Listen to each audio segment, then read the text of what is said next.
We are joined right now by Republican strategist Melik Abdul and Democratic strategist Donte Mills. Thank you both for being with me, gentlemen.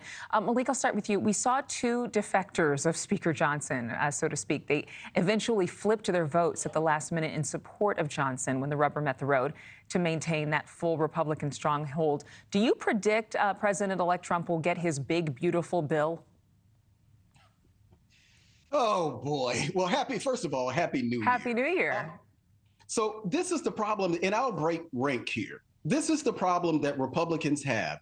They protest these big omnibus bills, and then when it comes to someone like Donald Trump supporting a big omnibus bill, then they're supporting of that. So it's like they end up being hypocrites. Ultimately, I do believe that Donald Trump will get the bill through. Now, you raise a very good point about what happens with the other members of the caucus, whether or not you're going to be able to get any Republicans, especially, I think there were about 30 Republicans who voted against the the CR. So the question now is whether or not Donald Trump, when he gets in office, if he'll be able to move those people over. The Freedom Caucus and a number of these other Republicans are going to be a problem for Donald Trump. But I think this is a little different here because Donald Trump, we need the budget actually passed. So I think ultimately he'll get the budget passed, but it actually means on down the road, there's going to be a lot of problems for Donald Trump because you won't have Republicans just jumping on board as they have in the past. Let me follow up with one question for you, Melik. In terms of the hardline conservative Freedom Caucus, which wrote a letter addressing Speaker Johnson, warning him, saying they had some reservations about him maintaining his post there, but that Johnson must now prove he will not fail to enact President Trump's bold agenda. Are we seeing an overreaction? Is this drama a little bit of division, dissension, but not too much to worry about at this time because they are so solidly behind President-elect Trump? I actually think that it is something to worry about. And that's why I mentioned the point of hypocrisy, because we're back at the same place over again. Mike Johnson did the same things that Kevin McCarthy did. They voted to oust Kevin McCarthy because they were unhappy.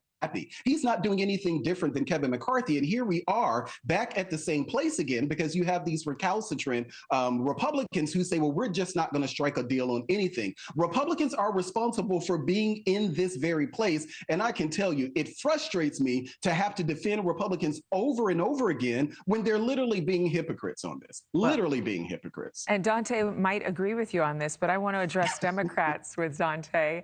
As expected, they rallied around their leader, Hakeem Jeffries.